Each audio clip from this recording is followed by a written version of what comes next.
नमस्कार दोस्तों, पीसीएस अभ्यास के ऑनलाइन स्टडी प्लेटफॉर्म में मैं निशांत आप सभी का स्वागत करता हूं और स्वागत है हमारी करंट अफेयर की तीसरी क्लास में। देखिए, आज की क्लास जैसे हमारी समाप्त होगी तो आप जो नई घटना चक्र पढ़ रहे होंगे, जो मैंने पुराना जहां पे ब्रेक किया था, आप 90 पेज तक खत्म कर सकते हैं। ठीक है, अब यहां से आपके दो मेजर टॉपिक्स, आज 1 घंटे मैक्सिमम क्लास होगी और आपकी 90 पेज तक नई वाले से आपकी तैयारी कंप्लीट होगी। Topic number 3 economics Raman sir करा देंगे, साइंस ट्रिक रमन सर करा देंगे। ठीक है, और इसके बाद से बस एक घंटा आप मुझे 3-4 दिन टाइम दे दो, आपको पता भी नहीं चलेगा, आपका करंट अफेयर समाप्त हो जाएगा, पुराना आप करंट अफेयर करते रहे। ठीक है, मैं केवल इसमें जो वो 4 महीने जहां पे आदर्शी खबर दी थी 20 जून से आगे, मतलब जून इनडायरेक्टली 15 जून से आगे, तो जुलाई, अगस्त, सितंबर, तो 15 सितंबर, ये लगभग 3 महीने करंट अफेयर हम लोग यहाँ पे देखने वाले हैं। मतलब मैं 20 जून पे जाके पॉज कर दूंगा। ठीक ना, चलिए, जिसके आगे हम पढ़ चुके हैं वहीं पे पॉज कर दूंगा और बता के करूंगा कि भाई यहां से आगे हम लोग कर चुके हैं। ठीक ना, तो अभी हमको पता है कि भाई नेपाल में एक मूवमेंट हुआ, ठीक है, और राजनीतिक परिवर्तन किया। उस मूवमेंट का नाम था जेनजेड आंदोलन। देखिए, जेनजेड आंदोलन बेसिकली क्या है, तो यहाँ पे देखिए एक एज ग्रुप का एक चार्ट बनाया गया है और उस चार्ट को आप सीधा देखना, तो हम उस चार्ट को सीधा पहले जेनजेड देखते हैं। ठीक है, जेनजेड समझ जाओ कि एक यूथ का एक एज ग्रुप है, ऐसे यूथ का एज ग्रुप है जिनका जन्म 1997 से लेके 2012 के बीच में हुआ है। जिनका जन्म कब हुआ है? जिनका जन्म हुआ है 1997 से लेके वर्ष 2012 के बीच में जिनका जन्म हुआ है। ठीक है, इनकी मुख्य पहचान क्या है कि डिजिटल नेटिव्स होते हैं, सवाल कर सकते हैं, नेतृत्व की क्षमता इनमें होती है। बेसिकली हमको क्या है, इनका ईयर आपको दिमाग में रखना है कि किस आय ग्रुप के लोग को हम लोग जेनजेड कहते हैं। ठीक है, तो जेनजेड समझ लो कोई संस्था नहीं है, बल्कि ये क्या है, एक आयु वर्ग का एक ग्राफ है। ठीक है, अब देखिए यहाँ पे उसके जेनजेड के नीचे क्या है, जेनजेड के नीचे होता है जेन अल्फा, जिनका जन्म 2010 या 13 के से लेके 24 तक हुआ है, 2024 तक, कहीं कहीं 13 लिखा मिलता है, कहीं कहीं 10। ठीक ना, तो हम लोग ऐसे कर सकते हैं 2000 13 से लेके 24, क्योंकि 12 तक वाले तो जेनजेड में होते हैं। ठीक ना, तो 2013 से लेके 24 के बीच में जो आपका गैप है, मतलब एज ग्रुप है, वो आपका जेन अल्फा है। उसके बाद से बात आती है जेन बीटा कॉन्सेप्ट, कभी कभी न्यूज में रहता है। तो जेन बीटा का मतलब होता है कि अभी जो पैदा हो रहे हैं बच्चे, 2025 में जिन बच्चों का जन्म हो रहा है और 2039 तक जो बच्चे पैदा होंगे, उनको हम लोग क्या कहेंगे? उनको हम लोग जेन बीटा ग्रुप कहेंगे। तो जेन जेड ग्रुप हमने देखा क्या, 1997 से 2012, 2012 से 2024। ठीक है, आपकी क्या हो गए? जेन अल्फा हो गए। और जो अभी 2025 में बच्चे पैदा हो रहे हैं, वहां से लेकर 2039 तक के बच्चों को हम लोग जेन बीटा बच्चे के नाम से जानेंगे, जेन बीटा बच्चे कहेंगे। ठीक ना, तो ये ग्रुप हो गया। ठीक है, अब ऊपर का एज ग्रुप आप अपने हिसाब से जनरेशन एक्स क्या है, जनरेशन वाई क्या है, वो आप अपने से देख सकते हो। ठीक है, जनरेशन एक्स, जनरेशन वाई, वो आप अपने से एक बार देख लेना। अच्छा, हम लोग आते हैं सीधा काम पे बात करते हैं। देखो, जेनजेड मूवमेंट हाल ही में कहां हुआ? नेपाल में हुआ। अब नेपाल की चूंकि बाउंड्री किससे टच होती है मेरे भाई? नेपाल की बाउंड्री भारत की कुछ राज्यों से टच होती है। ठीक है, भारत के जिन राज्यों से, फॉर एग्जाम्पल उत्तराखंड से, फॉर एग्जाम्पल यूपी से, फॉर एग्जाम्पल बिहार से, फॉर एग्जाम्पल वेस्ट बंगाल से, और आप बताओ कि सिक्किम से भी टच होती है, ये आप कमेंट बॉक्स में बताओ मुझे। ठीक है, तो नेपाल कितना किलोमीटर का इंटरनेशनल सीमा भारत के साथ बनाता है, आपको तैयार करना है। ठीक है, एक ट्रिटी बड़ा फेमस है। ठीक है, उस ट्रिटी का नाम बताना, जो भारत और नेपाल के बीच में ट्रिटी हुई थी बहुत पुरानी, अंग्रेजों के समय, और वो ट्रिटी नेपाल नहीं मानता है। ठीक है, ठीक है, हम उस चीज के बारे में भी आगे लिखा भी है, वहां भी देख सकते हैं, बट मैं चाहूंगा कि वो ट्रिटी भी आप बताओ कि मैं किस ट्रिटी की बात कर रहा हूं, जिससे काला पानी लिपुलेख विवाद से जिसका संबंध है। ठीक है, तो कितने किलोमीटर हमारी सीमा है, वो ट्रिटी कौन सी है, यूपी के कुल कितने जिले, यूपी के कुल कितने डिस्ट्रिक्ट नेपाल के साथ बाउंड्री साझा करते हैं, ये सारी बातें हमको आपको बतानी होगी। अब देखिए, बेसिकली हुआ क्या है। ठीक है, जेनजेड बेसिकली कुछ हितों को लेकर लंबे समय से प्रदर्शन कर रहे थे, और भी बहुत सारे बैकग्राउंड थे, पॉलिटिकल, यहाँ पे बहुत सारे इनएक्टिव लोग थे जो भ्रष्टाचार को बढ़ावा दे रहे थे।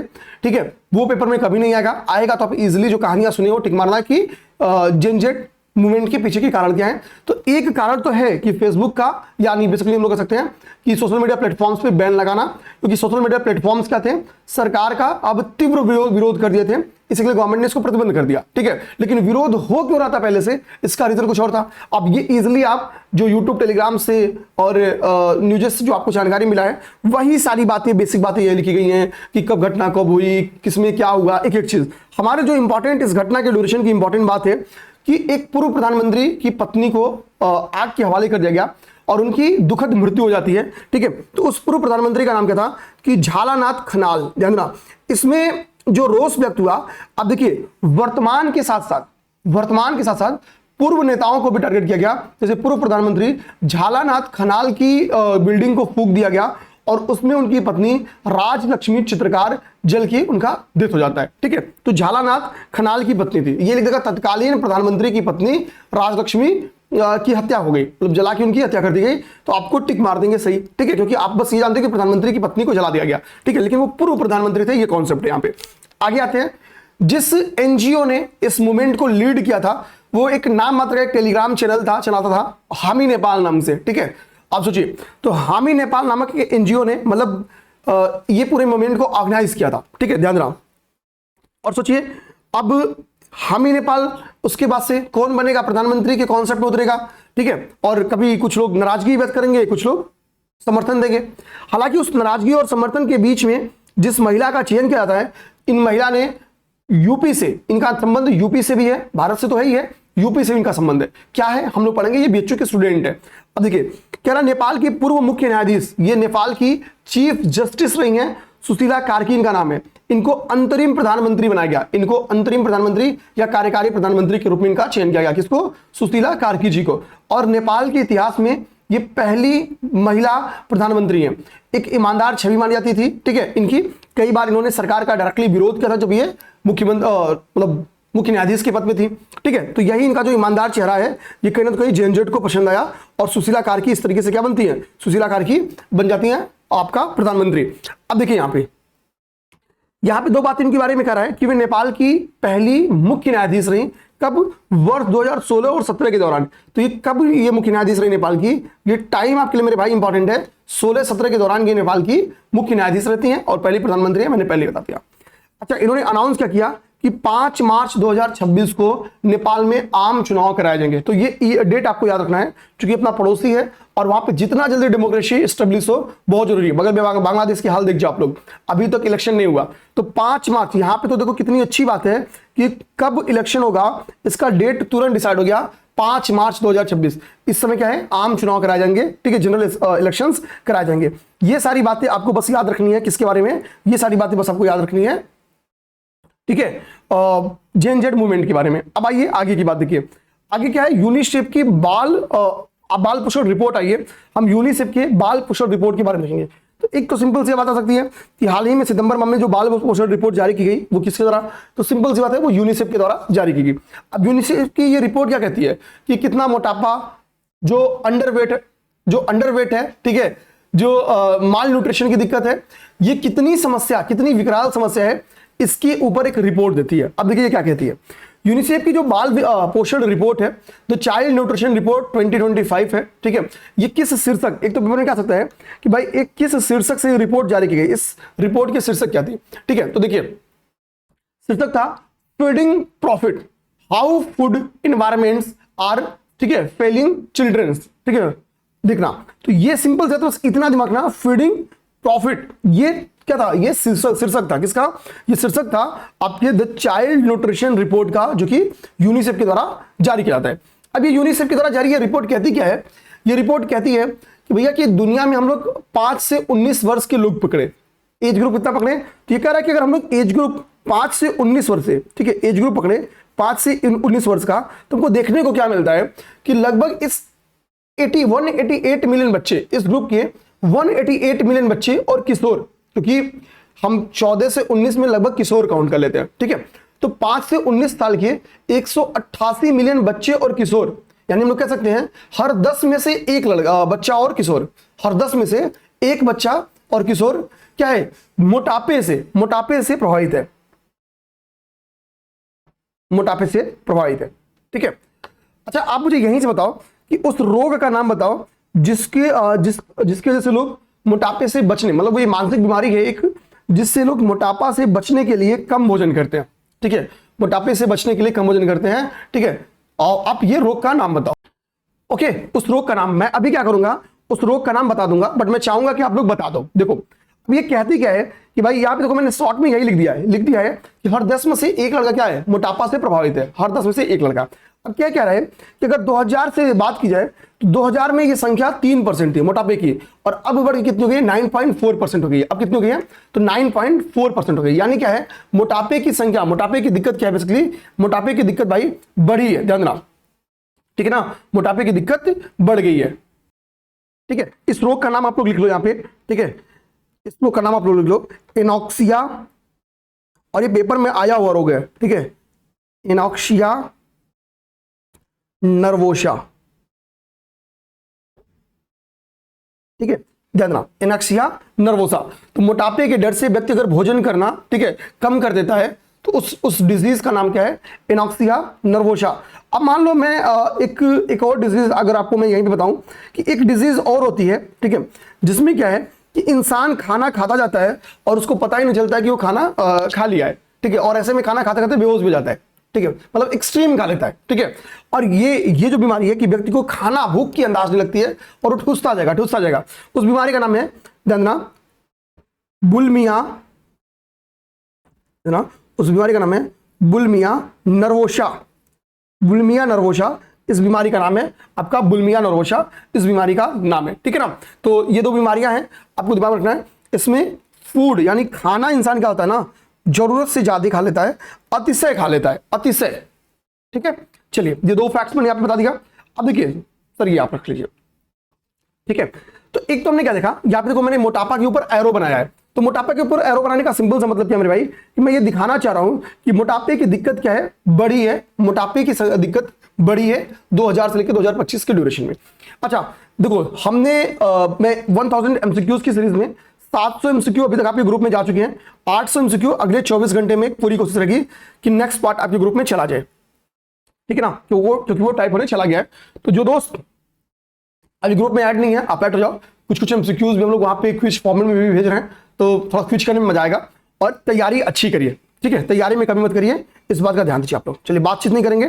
अब देखो बीच में कुछ और भी रिपोर्ट है। ठीक है, मैं कहूंगा इस रिपोर्ट को आप रीडिंग कर लेना, बहुत इंपॉर्टेंट नहीं है, बट ध्यान देना ये मोटापा वाला जो रिपोर्ट है ना, ये इंपॉर्टेंट है। और अंडर वेट वाला जो रिपोर्ट है, ये बड़ा इंपॉर्टेंट है। अंडर वेट की रिपोर्ट क्या कहती है कि 13% से घट के कितना हो गया है, 9.2% हुआ है। यानी अंडर वेट की संख्या में कमी आई है। वो बच्चे 5 से 19 साल के जो अंडर वेट की दिक्कत से सामना कर रहे हैं, ध्यान देना, तो वो 13%, उनकी संख्या पहले कितनी थी, ऐसे 13% बच्चे थे, लेकिन अब उनकी संख्या कितनी हो गई है, उनकी संख्या अब 9.2 हो गई है, 9.2%। अर्थात हम लोग कह सकते हैं पिछली हर बार की तुलना में, मतलब वर्ष 2000 से जब से तुलना कर रहा है, ठीक है, अंडरवेट की संख्या में कितनी हुई है, परसेंटेज में गिरावट दर्ज की गई है। तो मोटापा में वृद्धि, अंडरवेट में गिरावट, ये दो कॉन्सेप्ट आप लोग दिमाग में रखो।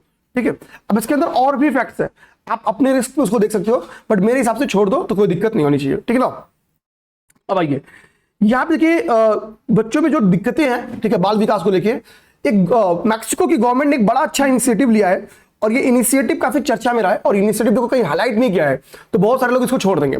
मैक्सिको की गवर्नमेंट ने क्या किया कि भाई जो सार्वजनिक स्कूल है, ठीक है, जो सार्वजनिक स्कूल है, तो बोला कि सार्वजनिक स्कूल के पास फास्ट फूड से रिलेटेड हर चीज हटा दो, बच्चे उसको एक्सेस ही ना कर पाए। फॉर एग्जाम्पल शुगर ड्रिंक्स हटा दो, अल्ट्रा प्रोसेस्ड फूड्स हटा दो, इनकी बिक्री पे बंद कर दो। और हमारे यहाँ स्कूल के सामने बियर की दुकान भी रहती होगी, कोई दिक्कत की बात नहीं है। मतलब आप किसी भी स्कूल के, किसी नहीं, आपको ऐसे 10% मिनिमम स्कूल मिल जाएंगे जिससे मैक्सिमम हमको लगता है कि 500 मीटर का भी दूर नहीं होगा, 500 क्या 100 मीटर की दूरी पे आपको एक दारू की ठेकी मिल जाएगी। ठीक है, तो ये चीज ध्यान देना है। यहां पे मैक्सिको ने क्या किया है कि भाई अपने बच्चों का तीव्र विकास हो सके, तो उसने बोला sugar drinks, ultra processed food होने ही नहीं चाहिए, ताकि स्कूल से निकल के बच्चे वो ना खाए। ठीक है, अब घर पे ले कोई खिला दे तो खिला दे। ठीक है, अब आइए नेक्स्ट क्या है, ग्रैंड इथोपियन रेनाशा डैम। हाल ही में चर्चा में रहा ग्रैंड इथोपियन रेनाशा डैम। यहां से आपको मेरे भाई एक आपको रिवर याद करनी है, उस रिवर का नाम है क्या, नाइल रिवर। क्या रिवर, नाइल रिवर। देखना ये विश्व की सबसे लंबी नदी है, ये विश्व की सबसे लंबी नदी है, और मेरे भाई ये आपको तैयार करना ही पड़ेगा, ये आपको तैयार करना पड़ेगा। ठीक ना, देखना ये ब्लू आपका और व्हाइट नाइल, ये दो से मिलकर बनती हैं, दो बहुत इंपॉर्टेंट लेक्स, एक ताना लेक, एक सुपीरियर लेक्स। ठीक है, सुपीरियर या विक्टोरिया। चलिए बताइए जिन दो लेक से इसका संबंध है वो कौन सी लेक है, ताना लेक है, विक्टोरिया है, सुपीरियर है, सुपीरियर है। इनमें से कौन सी है, इनमें से एक लेक नहीं है, ध्यान रखना, एक से ब्लू निकलती है और एक से व्हाइट नाइल निकलती है। फिर बताओ ब्लू और व्हाइट नाइल मिलती कहां पे है? जहां मिलती है वो उस देश का, किसी देश का कैपिटल है। तो किस देश का कैपिटल, आप ये बताओ। चलिए आगे आपको बताना है, इनमें से जो एक लेक इसमें शामिल नहीं है वो ग्रेट लेक्स का हिस्सा है। वो क्या है? वो ग्रेट लेक्स का हिस्सा है। कुल 5 ग्रेट लेक्स हैं, उसमें एक ग्रेट लेक है मिशिगन, जो कि टोटली कहां स्थित है? टोटली स्थित है आपके यूएसए में।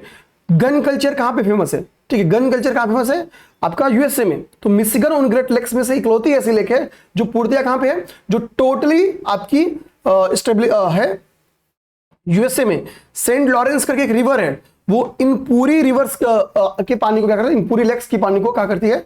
आपकी अटलांटिक में छोड़ देती है। अब समझो, आपको कहने मतलब क्या है? आपको ग्रेट लेक्स पढ़ना है। मैंने पढ़ाया है अपनी ज्योग्राफी की क्लास में, तो मैं यहाँ पे टाइम नहीं दूंगा, थोड़ा सा हिंट दे रहा हूँ आपको क्या क्या देख सकते हो। यहीं से चाहो तो आप अमेजन देख सकते हो, अमेजन रिवर भी देख सकते हो। चलो अब आते हम लोग, कह रहा अफ्रीका के सबसे बड़े जल विद्युत ये क्या है? ये अफ्रीका का सबसे बड़ा जल विद्युत बांध होगा जब ये संचालित हो जाएगा, जब ये चलने लगेगा। ठीक है, अभी इसका उद्घाटन हुआ है। ठीक है, नाइल रिवर पे इसका काम चल रहा है। नाइल रिवर की कह रहा है कि एक सहायक नदी है blue Nile river, blue Nile river पे ये बन रही है। ठीक है, तो अगर ऑप्शन में दे देता है व्हाइट नाइल, ब्लू नाइल, ठीक है, केवल नाइल, तो अब ये एग्जैक्ट आपसे जाना चाह रहा है। तो ऐसे में आप क्लेम नहीं कर सकते हो कि सर नाइल भी ऑप्शन में था तो हम तो नाइल भी मार दे तो ठीक है।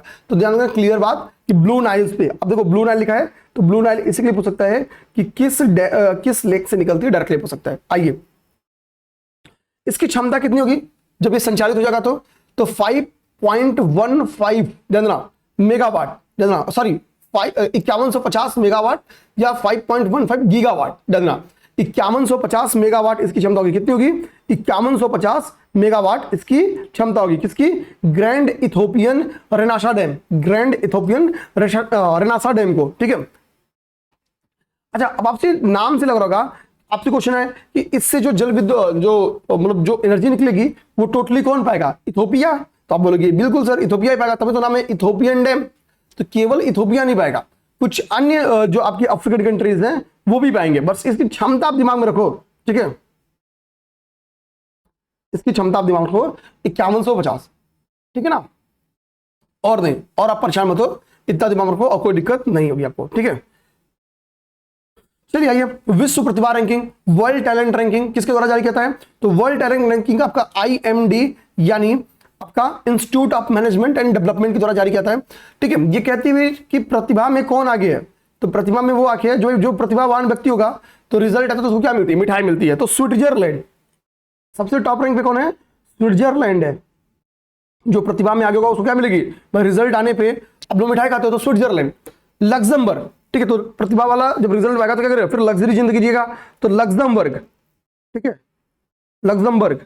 ठीक है, वो चाहेगा तो ठंडी जगहों पे घूमने भी जा सकता है। तो आइसलैंड, ये टॉप 3 हो गया। ठीक है, ऐसे याद हो जाओ, स्विट्जरलैंड, लग्जमबर्ग, आइसलैंड, ये टॉप थ्री कंट्रीज हो गए, टॉप 3। आइए, कह रहा है कि हमने जो वर्ल्ड टैलेंट रैंकिंग है इसमें वर्ल्ड की केवल 69 इकोनॉमी का हमने स्टडी किया। कितना? 69। और भारत इसमें किस रैंक पे स्थित है? तो 63 रैंक पे। वर्ल्ड की 69 इकोनॉमी की स्टडी की गई है और भारत किस रैंक पे है? 63 रैंक पे। अब आपसे क्वेश्चन पूछेगा कि भारत की रैंकिंग लास्ट ईयर से खराब हुई है या अच्छी, गुड या बैड? तो भारत की रैंकिंग खराब हुई है। गुड या बैड? तो भारत की रैंकिंग क्या हुई है? खराब हुई है मेरे भाई। क्यों? क्योंकि भारत पहले जिस रैंक पे था वो रैंक कितनी थी? 58 रैंक थी, 58 रैंक थी, और भारत 58 रैंक से कितने आ गया? 63 पे। तो कितना गिरावट हमने कर लिया? 5 कदम की गिरावट, 5 पायदान हम फिसल गए। ठीक है, लास्ट में प्रतिभा में कौन है? तो मंगोल है, यानी जिसकी प्रतिभा गोल है वो मंगोल है। तो मंगोलिया लास्ट है, प्रतिभा में मंगोलिया लास्ट है। इजराइल का यमन में हूती प्रतिनिधिमंडल पे हमला, हूती प्राइम मिनिस्टर को इजराइल ने निपटा दिया। ठीक है, ठीक है, ये काफी कवर भी हुआ था, हालांकि बहुत सारी मीडिया में उन्हें लंबे समय तक क्या है कि ये बताया नहीं गया कि मतलब इसमें कोई किसकी डेथ हुई है। ठीक है, लेकिन इजराइल ने क्लियर कर दिया था कि मैंने, ठीक है, हमला किया है और फला फला फला लोग निपट गए। तो यमन के सना में, जानना, यमन के सना में ऑपरेशन लकी ड्रॉप चलाया गया। तो समझना, ऑपरेशन लकी ड्रॉप का संबंध किससे पेपर में भी आ सकता है। तो ऑपरेशन लकी ड्रॉप का संबंध क्या है? अब कई सारे इस बीच में ऑपरेशन चले भाई, 3-4 ऑपरेशन तो हमको लगता है इजराइल ने ही चला दिया है। ऑपरेशन लकी ड्रॉप इजराइल ने किसके अगेंस्ट चलाया? यमन में। यमन में हूती विरोधी हैं और हूती विरोधियों ने अमेरिका को भी टारगेट कर रहे हैं, तो इसलिए अमेरिका का समर्थन था भाई इनको निपटाओ। ठीक है, अगर हिब्रू क्या है? इजरायली भाषा है, उसमें देखें तो ऑपरेशन लकी ड्रॉप को जानते हैं, टिपत मजल नाम से, टिपत मजल, ऑपरेशन टिपत मजल चलाया गया, ठीक है। इसके अलावा इसमें आप कुछ मत याद करो, इसके अलावा इसमें आप कुछ मत याद करो, बहुत याद करना है तो हुती प्रधानमंत्री अहमद अल रहावी, रहावी को, ठीक है, अब रहे नहीं, निकल लिए, समझे ना, रहावी को, ठीक है, यमन से क्या होना पड़ा, निकलना पड़ा, ठीक है। ये दिमाग रखना कि इनकी डेथ होगी, आपको बहुत याद करना, तो ये याद करना है। नेक्स्ट देखेंगे, इंडोनेशिया में भी इस वक्त भारत के चारों तरफ विरोध प्रदर्शन है, भारत को भी अस्थिर करने की पूरी कोशिश की जा रही है और की गई है, ठीक है। बट सौभाग्य है भारत का, ठीक है। अब देखिए पाकिस्तान में तख्तापलट हुआ, पीछे अफगानिस्तान में अफगानिस्तान में तो खैर मान लीजिए कि लंबी लड़ाई थी, साउथ में श्रीलंका में हमने देखा, म्यांमार में हमने तख्तापलट देखा, इसके बाद से बांग्लादेश में तख्तापलट देखा हमने, बांग्लादेश के बाद से नेपाल में तख्तापलट हमने देखा, और इंडोनेशिया में भी, नेपाल के पहले इंडोनेशिया में भी भारी व्यापक विरोध प्रदर्शन हुआ, संजोग से तख्तापलट नहीं होने पाया, ठीक है। ध्यान देना, देखो यहां पे हुआ क्या कि एक टैक्स बढ़ाया गया गवर्नमेंट के द्वारा, और उस टैक्स बढ़ाने को लेकर कब ये हिंसक झड़प हो गई, ठीक है, पता ही नहीं चला। कह रहा कि स्थानीय संपत्ति करों में, ठीक है, जो प्रॉपर्टी टैक्स था, तो स्थानीय संपत्ति करों में भारी वृद्धि के प्रस्ताव के साथ सांसदों के वेतन में क्या क्या वृद्धि कर देगा, एक तो टैक्स में वृद्धि, एक तो सांसदों के पैसे में वृद्धि।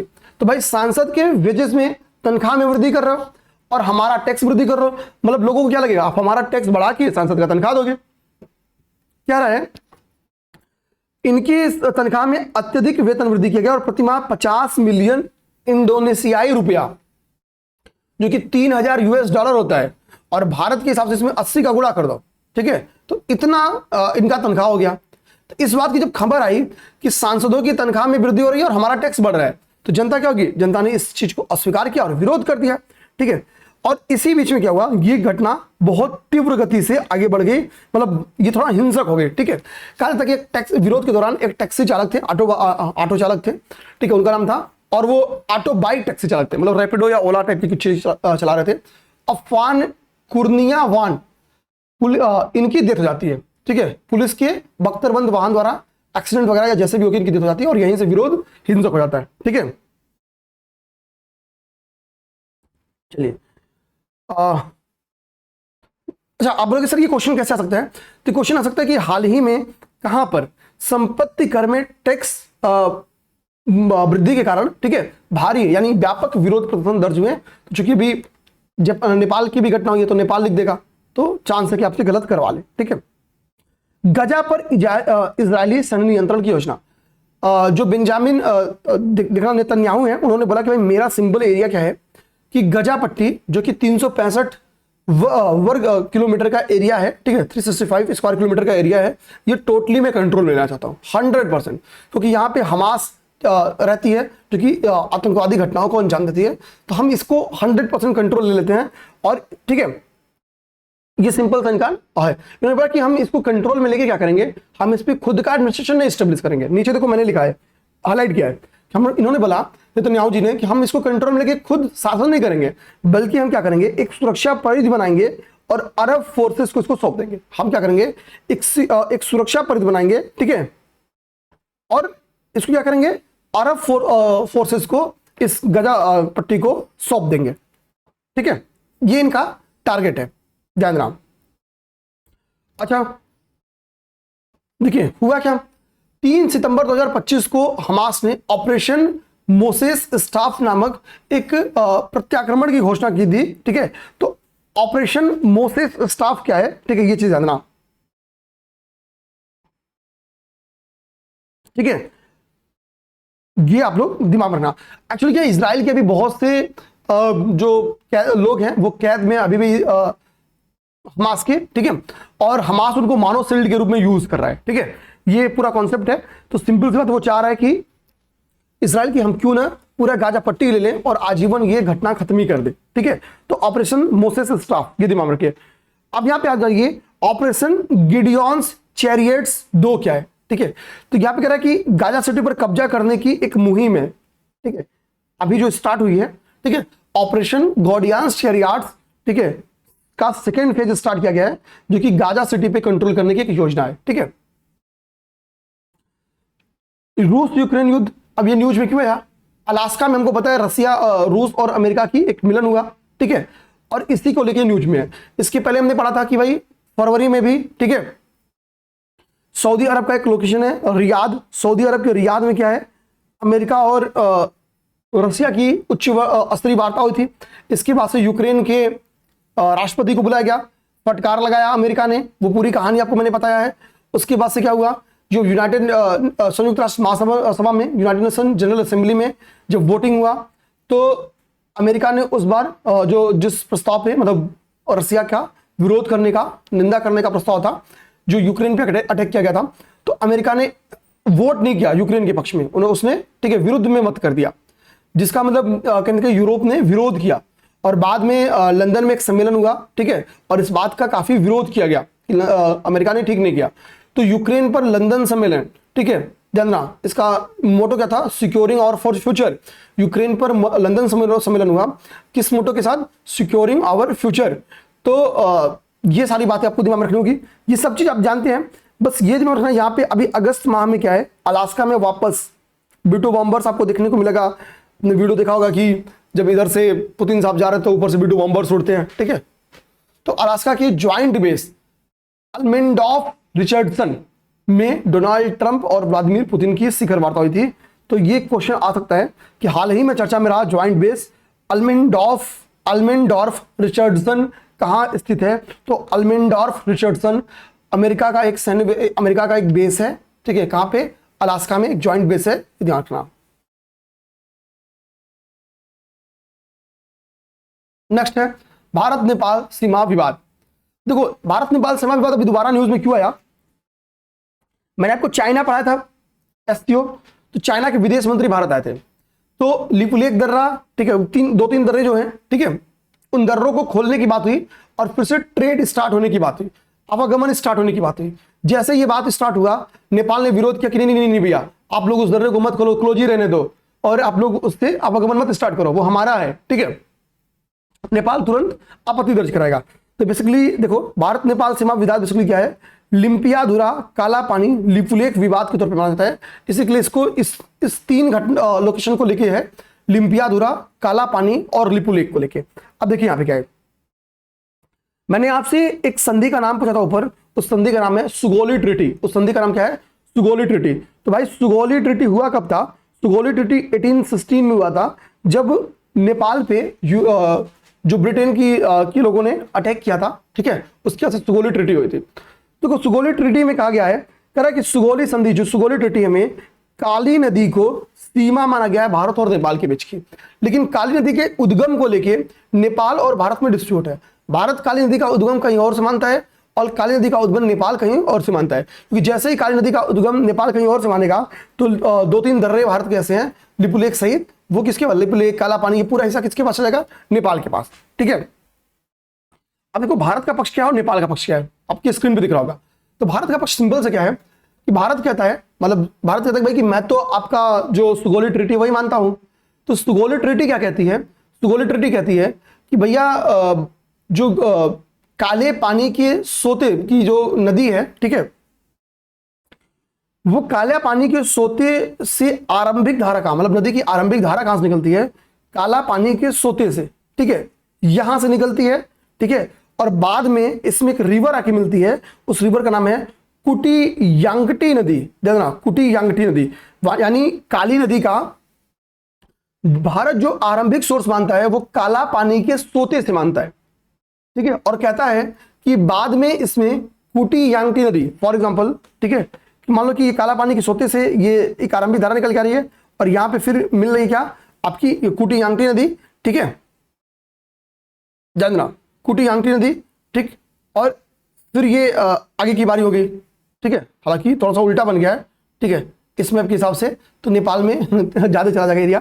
खैर ये कहता कि कुटी यांगटी नदी मुख्य धारा है, कौन, आपका नेपाल, ठीक है, लेकिन भारत क्या कहता है कि नहीं, इसकी मुख्य धारा ये नहीं है, ठीक है, काला पानी इसका सोर्स काले पानी के सोते से है, इसमें कुटी यांगटी मिलती है और बाद में काली बनती है, ठीक है, बाद में काली नदी बनती है। नेपाल का पक्ष है कि काली नदी का उद्गम लिम्पियाधुरा के निकट कुटी यांगटी नदी की धारा से, ठीक है, ये कुटी यांगटी नदी कहां है, लिम्पियाधुरा के पास निकलती है, लिम्पियाधुरा के पास निकलती है। ठीक है, तो जैसे लिम्पियाधुरा कुटियांगटी नदी का सोर्स माना जाएगा तो वो एरिया तक या कौन हो जाएगा, नेपाल का हो जाएगा। क्यों नेपाल का हो जाएगा, क्योंकि सुगौली संधि कहती है कि काली नदी बाउंड्री है, तो काली नदी की उद्गम के ऊपर ये डिस्प्यूट है थोड़ी सी एरिया के लेके। ठीक है, वो एरिया पूरी तरीके से आज कहां है, उत्तराखंड में स्थित है। ठीक है ना। आर्मेनिया, अजरबैजान, देखिए हमने ऑपरेशन सिंदूर किया था। ठीक है, ऑपरेशन सिंदूर किया था। ऑपरेशन जब हमने सिंदूर किया था तो मैंने आपसे बताया था कि भाई अजरबैजान ने और आपके मिस्र ने, ध्यान रखना, इन्होंने किसको सपोर्ट किया, इन्होंने सपोर्ट कर दिया अजरबैजान को। ठीक है, मिस्र बोलते हो, तुर्की ने, सॉरी पाकिस्तान को। तो अजरबैजान और तुर्की ने किसको सपोर्ट कर दिया, इन दोनों ने सपोर्ट कर दिया किसको, पाकिस्तान को। भाई वेपन्स वगैरह पूरा भेजे। ठीक, क्यों, क्योंकि भाई ये मुस्लिम देश हैं, तो इसी के लिए एकदम बिना सोचे कि भाई मुस्लिम भाई है करके भेज दिए सारा का सारा हथियार। ठीक है, भारत ने इस पूरे ऑपरेशन सिंदूर में किसी से एक पैसे का हथियार नहीं लिया, अपने पास जितना चखीरा था उसी से इन लोग को निपटा दिया।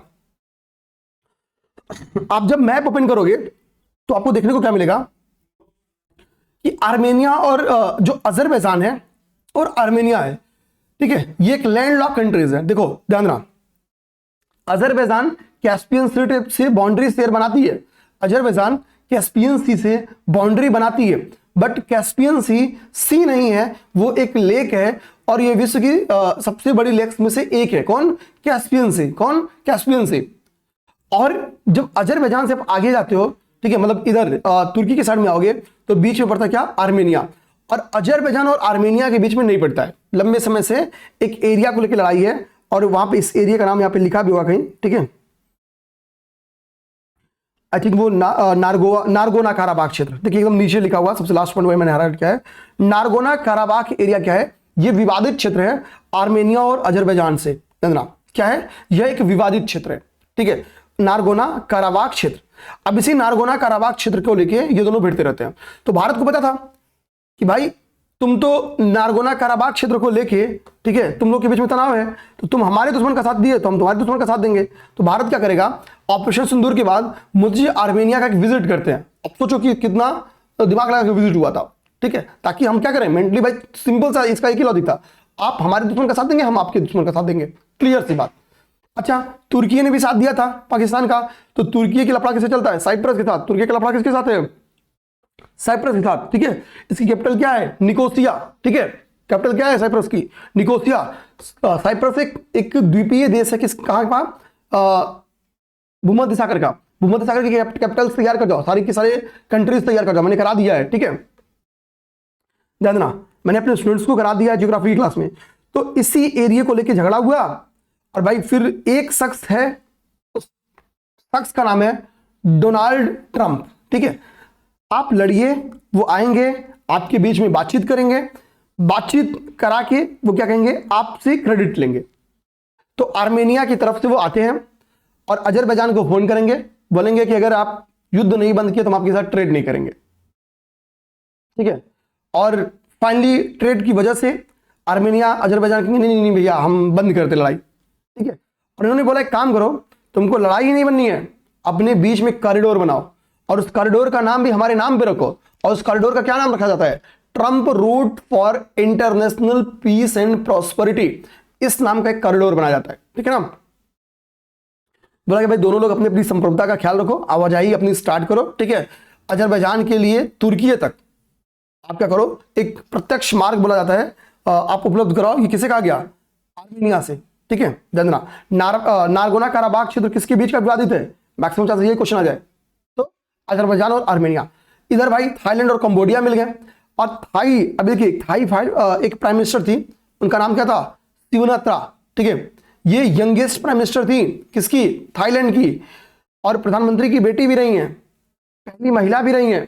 अब इधर भाई थाईलैंड और कंबोडिया के बीच में क्या हुआ, एक युद्ध हुआ, सीमा संघर्ष हुआ, और सिवनात्रा का एक फोन कॉल लीक हो जाता है जिसमें वो अपने एक सैन्य अधिकारी की बेइज्जती करती हुई, थोड़ा सा आलोचना करती हुई पाई जाती हैं। प्राइम मिनिस्टर को क्या करते हैं, यहाँ की सुप्रीम कोर्ट के द्वारा बर्खास्त कर जाता है, और सिवनात्रा जो यंगेस्ट थी अब ओल्ड हो गई हैं। ठीक है, सबसे कम उम्र की सुप्रीम कोर्ट के द्वारा निकाले जाने वाली प्रधानमंत्री बन गई है। ठीक है, जानना, तो थाईलैंड, कंबोडिया, सीमा संघर्ष। ये सीमा संघर्ष स्टार्ट हुआ, ठीक है, जबरदस्त तरीके से लोगों ने एक दूसरे पे बम बंदूक चलाया, ठीक है। ये सीमा संघर्ष के पीछे का रीजन जो माना जाता है वो कंबोडिया में स्थित एक मंदिर प्रिय विहार मंदिर के कारण बनाता है। कह रहा है कि 1962 में ICJ अर्थात इंटरनेशनल कोर्ट ऑफ जस्टिस ने फैसला दिया कि प्रिय विहार मंदिर कंबोडिया का हिस्सा है और थाईलैंड को वहां से सीमा अपनी हटा लेनी चाहिए, ठीक है। कहां से? प्रिय विहार मंदिर, ध्यान देना, ये देखिए प्रिय विहार मंदिर, ठीक है, प्रिय विहार मंदिर। कंबोडिया को वहां से क्या करना चाहिए? अपनी सेना हटाना चाहिए। और यही क्या है जो टेम्पल्स है ये युद्ध का कारण है। आगे करा कि जुलाई में हुआ क्या कि दोनों की सीमा पे स्थित प्रसाद ता मोनथाम मंदिर, इस मंदिर का नाम क्या है? मंदिर का नाम है प्रसाद ता मोनथाम मंदिर। प्रसाद ता मोनथाम मंदिर के लिए फिर ये दोनों लोग क्या करेंगे? एक दूसरे को चुनौती देंगे और दनादन खरीदे गए हथियारों को चलाएंगे। ये बनाए तो है नहीं, एकदम खरीद के नॉन स्टॉप फायरिंग स्टार्ट होगी, बम तो गोला सब चलेगा। और फिर यहां भी एक इंसान आएगा, फोन करेगा, बोलेगा भैया एक काम करिए, व्यापार नहीं करेंगे। और व्यापार के डर से यहां भी क्या होता है? युद्ध रोक दिया जाता है और सीज फायर कर दिया जाता है, ठीक है ना। ये बात हुआ। अच्छा देखिए भैया, हमने आपको बोला था कल की क्लास में कि जब चीन के विदेश मंत्री हमारे यहाँ आए थे तो हमने उनसे एक बांध के निर्माण के ऊपर एक विरोध दर्ज किया था, एक आपत्ति दर्ज की थी कि भैया आप जो एक बांध बना रहे हो उससे भविष्य में पर्यावरणीय और बहुत बड़ी आपदा चुनौतियां भारत को देखनी पड़ सकती हैं। तो प्लीज हमको मतलब उससे एक हमारा अंदर डर है, तो थोड़ा उसको स्पष्ट करिए, उसका ध्यान रखिए। उस बांध का नाम क्या है? उस बांध का नाम है माटुओ या मेडॉन हाइड्रो पावर स्टेशन। तो माटुओ या मेडॉन हाइड्रो पावर स्टेशन किसके द्वारा बनाया जा रहा है? चीन की द्वारा, चाइना द्वारा बनाया जा रहा है। कहां बनाया जा रहा है? तो ये बनाया जा रहा है आपका, ठीक है, शांगपो नदी पे, शांगपो नदी, ठीक है, जो आगे चल के ब्रह्मपुत्र नदी बन जाती है, शांगपो नदी, ठीक है। तिब्बत में होता है ब्रह्मपुत्र को हम लोग शांगपो रिवर के नाम से जानते हैं। तो शांगपो नदी पे ये माटुओ या मेडॉन हाइड्रो पावर स्टेशन बनाए जा रहे हैं, ठीक है। इसका उद्घाटन चीन के प्रधानमंत्री ली कियांग के द्वारा कर दिया गया है, ठीक है। अब देखिए इसकी क्षमता क्या है? कह रहा है ये हर साल लगभग 300 अरब किलोवाट घंटा, 300 TWH, 300 अरब, ठीक है, किलोवाट घंटा ये क्या करेगी? बिजली का उत्पादन करेगी। इतनी इलेक्ट्रिसिटी का क्या करेगी? उत्पादन करेगी, इतना जनरेट करेगी। कह रहा है इस बृहद बांध परियोजना की कुल क्षमता कितनी है? ओवरऑल कुल क्षमता 60,000 मेगावाट की है। कितना? 60,000 मेगावाट की इसकी क्षमता है, यानी 60 गीगावाट ये बिजली का उत्पादन करेगी, ठीक है। ये इतना तो ईयरली उत्पादन करेगी, इतना ईयरली, ठीक है। कह रहा भैया जो चीन का थ्री गॉर्जेस डैम है ना, थ्री गॉर्जेस डैम कितना क्षमता उसकी? केवल 22,500। थ्री गॉर्जेस डैम की क्षमता कितनी है? केवल 22,500। और जब ये बन के तैयार होगा तो इसकी क्षमता कितनी हो जाएगी? 60,000 मेगावाट। देखिए इसके लिए क्या है, चीन एक बहुत बड़ा बांध बना रहा है, मतलब अथाह एक बहुत बड़ा बांध, थ्री गॉर्जेस डैम से भी बड़ा बांध बना रहा है। और सोचो कल को ये बांध टूट गया तो नॉर्थ ईस्ट डायरेक्ट बहेगा, नॉर्थ ईस्ट पे जबरदस्त फ्लड आएगा, ठीक है। एक तो हमारी सुरक्षा चिंता आ गई। दूसरी दिक्कत देखो क्या आ जाएगी, हो सकता है हमारा वार के समय इसका यूज करे चाइना, एक बैग पानी रोके और एक बैग पानी छोड़े, इससे भी हमको एक बार फ्लड की दिक्कत देखने को मिलेगी और एक बार सूखे की दिक्कत देखने को मिलेगी। तो अब बात देखिए सर भारत सरकार क्या कर रही है। तो भारत सरकार ध्यान देना, सबसे बड़ी बात की सबसे ऊपर अरुणाचल प्रदेश है। तो अरुणाचल प्रदेश के मुख्यमंत्री उनका नाम है पेमा खांडू। पेमा खांडू जी वो क्या करेंगे, इस पे गहरी चिंता व्यक्त करेंगे और इसको वाटर बॉम्ब की संज्ञा देंगे। ना इसको क्या करेंगे? वाटर बॉम्ब की संज्ञा देंगे, क्योंकि भैया ये तो एक वाटर बॉम्ब है, ठीक है, जिसका सिंपल बात है भाई, बम से ज्यादा तबाही वाटर बॉम्ब में मचाएगा, इसमें कोई दो राय नहीं है, ठीक है। अच्छा दूसरी बात, आप अगर भूकंप जोन को देखो तो ये भूकंप जोन आई थिंक 5 है, ठीक है, क्योंकि हिमालय के एरिया में स्थित है। तो हाईएस्ट भूकंपीय जोन एरिया में, प्रवण एरिया में है। जब हाईएस्ट भूकंप प्रवण एरिया में है तो कल को मान लो कि एक तीव्र गति का 9 रिक्टर स्केल का भूकंप आ जाए, मान लो थोड़ा ज्यादा आ जाए जबरदस्त, और थ्री गार्जेस डैम क्या हो डगमगा जाए, टूट जाए, तो भी एक बड़ा दिक्कत आ जाएगी। अगली क्या, जब थ्री गार्जेस डैम बना रहे हो, से थ्री गार्जेस डैम से बड़ा डैम जब बना रहे हो आप, मतलब इसका नाम क्या है, इसका नाम है माटुआ हाइड्रो स्टेशन। जब थ्री गार्जेस डैम का भी दुगनी क्षमता का है तो इसका मतलब ये पानी रिस्टोर भी कितना करेगा, दोगुना करेगा। तो यानी पर्यावरणीय क्षति खूब होगी। तो एक तो पर्यावरणीय जो दिक्कतें हैं वो सामना करने को मिलेगी। भारत सरकार अरुणाचल प्रदेश की एक रिवर है सियांग रिवर। तो सियांग रिवर पे एक भारत सरकार ने भी एक प्रोजेक्ट को लॉन्च कर दिया है, उसका नाम है ऊपरी सियांग बहुउद्देशीय परियोजना, जिसका उद्देश्य सिंपल सा है कि हम क्या करेंगे, जल संचयन करेंगे, ताकि कभी अगर अपने इस परियोजना से यानी माटुओ परियोजना से अगर चाइना पानी रोक के हमारे यहाँ सूखी की स्थिति लाना चाहती है तो हम इस डैम का यूज करके क्या करेंगे, इस डैम का यूज करके हम जल संचयन कर लेंगे और सूखे की स्थिति से निपट लेंगे। दूसरा, हम फ्लड के समय भी कुछ कर सकते हैं तो करेंगे, ठीक है, ध्यान देना। तो भारत क्या कर रही है, अरुणाचल प्रदेश में सियांग नदी पे क्या है, ऊपरी सियांग बहुउद्देशीय परियोजना का निर्माण कर रही है। ओके, इजराइल का सीरिया पे अटैक, इजराइल ने सीरिया पे अटैक किया। सीरिया का लोकेशन आप लोग देख लेना, ठीक है, मैप पे मैं करा दिया हूं। कह रहा है भाई सीरिया का सिंपल बात है, सीरिया भी बहुत सारे इंस्टीट्यूट्स में वापसी भी किया है, अभी आगे होगा तो कराऊंगा भी। कह रहा दिसंबर 2024 में बशर अल असद के शासन के पतन के बाद, ठीक है, सीरिया में क्या हुआ, शक्ति शून्य की स्थिति, मतलब पॉलिटिकली जीरो, शक्ति शून्य जीरो की स्थिति स्टार्ट हुई, ठीक है। कह रहा जिसका फायदा उठाकर इजराइल ने दक्षिण पश्चिमी सीरिया पे कंट्रोल कर लिया, दक्षिण पश्चिमी सीरिया पे कंट्रोल कर लिया। इजराइल के गोलन हाइट्स से संलग्न, मतलब जो गोलन हाइट्स एरिया है इजराइल का, ठीक है, कह रहा है कि जो यूएनडीओएफ जोन है, यूनाइटेड नेशन, ठीक है, संयुक्त राष्ट्र का जो पर्यवेक्षित डिसएंगेजमेंट जोन जो है, ठीक है, यूएनडीओएफ जोन जो है, उसमें इजराइल ने घुसपैठ की और कई गांवों को कब्जा कर लिया। यानी हम लोग सिंपल समझे तो जब राजनीतिक शून्यता की स्थिति खत्म हुई, स्टार्ट हुई, तो इजराइल ने सीरिया के कुछ इलाकों पे क्या किया, कंट्रोल कर लिया। यूनेस्को की विश्व धरोहर समिति 47, इसको देखते हैं। 46वां धरोहर समिति कहां पे हुई, तो 46वां यूनेस्को की धरोहर समिति हुई है आपके कहां पे, इसकी ये हुआ है भारत में। 46 कहां हुआ था, इंडिया में हुआ था, याद करिए, ठीक है। और इससे क्या जोड़ा गया था आप बता सकते हैं। 47वां अभी क्या हुई है, तो ये फ्रांस में, पेरिस फ्रांस में हुई है, जानना, पेरिस फ्रांस में, फ्रांस, ठीक है ना, फ्रांस में ये संपन्न हुआ। अब देखो इसमें कह रहा है कि हमने क्या किया, इसमें 26 नए साइट्स ऐड किए गए। देखना, यूनेस्को विश्व विरासत समिति ने 26 न्यू साइट्स को ऐड किया, जिसमें वर्ल्ड हेरिटेज लिस्ट में 26, ठीक है, वर्ल्ड हेरिटेज लिस्ट में 26 साइट्स को ऐड किया। अब इसमें जो एक साइट है वो भारत का भी है। देखिए कह रहा है यहां पे, पिछली बार की भारत में हुई थी ये बता रहा है, मैंने पहले बता दिया। कह रहा है कि जो 26 साइट्स ऐड हुए हैं, इसमें 21 कैसे हैं, कल्चरल साइट्स हैं, 4 कैसे हैं, नेचुरल साइट्स हैं, और 1 कैसे हैं, तो एक मिक्स साइट है। देखना, तो 21 कैसी है, 21 साइट्स इसमें कल्चरल है, 4 साइट्स इसमें कैसी है, नेचुरल है, और 1 साइट इसमें कैसी है, एक मिक्स कैटेगरी की साइट है। आगे कह रहा है, ठीक है, आगे क्या कह रहा है, देखिए कह रहा है कि मेडागास्कर का आत्सिना, ठीक है, आत्सिना नाना, देखो यहाँ पे ना 3 बार है, मेडागास्कर आत्सिनाना, ठीक है, ना।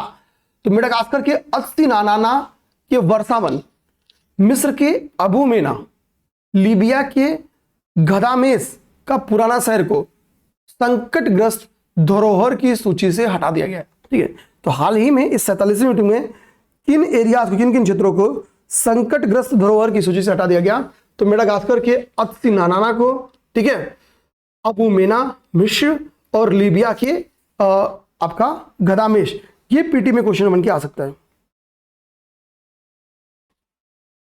जो साइट्स भारत की ऐड की गई इसमें वो है मराठा सैन्य परिदृश्य, मराठा मिलिट्री लैंडस्केप, और यहाँ पे देखो कई सारे मराठा किलों को शामिल किया गया, और मराठा किले कहाँ पे स्थित हैं वो पेपर में क्वेश्चन बन के आ सकता है, ठीक है। तो रेडी रहेंगे।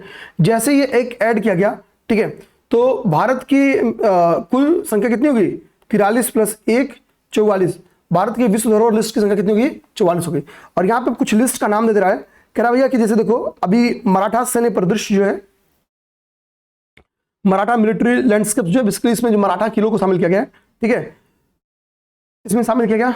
इसके पहले मोइदम्स 46 वाले में क्या किया था, मोइदम्स को किया गया था, जो कि अहोम राजवंश का एक दफन प्रणाली थी, ठीक है, मोइदम्स असम की। इसके पहले शांति निकेतन वेस्ट बंगाल, और 2021 में धौलावीरा को शामिल किया गया था। धौलावीरा नाम को होता है कि हड़प्पी शहर है, अपने जल संचयन के कारण बड़ा फेमस है। ठीक है, ठीक है। इसके अलावा काकतीय रुद्रेश्वर मंदिर जो कि कहां पे है, आपका तेलंगाना में है, इसको शामिल किया गया था। तो धौलावीरा और काकतीय रुद्रेश्वर मंदिर को 2021 में, अब ध्यान, तो 21 के बाद से 23, 24, 25 बस 22 में कोई नहीं शामिल किया गया, नहीं तो लगातार शामिल किया गया, और 21 में 2 शामिल किया गया था। ठीक है, किन किन किलो को किया गया, तो यहाँ पे किले लिखे गए हैं। कह रहा है कि जिन जिन किलो पे कंट्रोल किया, मतलब जिन जिन किलो को इस लिस्ट में शामिल किया गया उनका यहाँ पे नाम लिखा है। कह रहा है इसमें रायगढ़, शिवनेरी, प्रतापगढ़, राजगढ़, सिंहदुर, दुर्ग, लोहागढ़, विजयपुर, सोलेरा, स्वर्णगिरी, खंडेरी, पन्हाला और जिंजी के किले शामिल हैं। ठीक है, तो किन किन को शामिल किया गया, ठीक है वो। अच्छा, कह रहा है इसमें जो जिन किलों को शामिल किया गया है उसमें कह रहा है कि केवल ये एक किला, पन्हाला किला, पन्हाला नहीं, जिंजी किला तमिलनाडु में स्थित है, और सभी क्या है जो जिनका नाम लिखा गया वो महाराष्ट्र में। ठीक है, तो रायगढ़, शिवनेरी, प्रतापगढ़ लिख देगा कि ये सभी किले, एक स्टेटमेंट देगा कि सभी किले महाराष्ट्र में स्थित है। दूसरा देगा कि जिंजी, रायगढ़, शिवनेरी, ये सभी ये किले महाराष्ट्र में स्थित है, तो गलत होगा क्योंकि जिंजी कहां पे है, तमिलनाडु में। चलिए,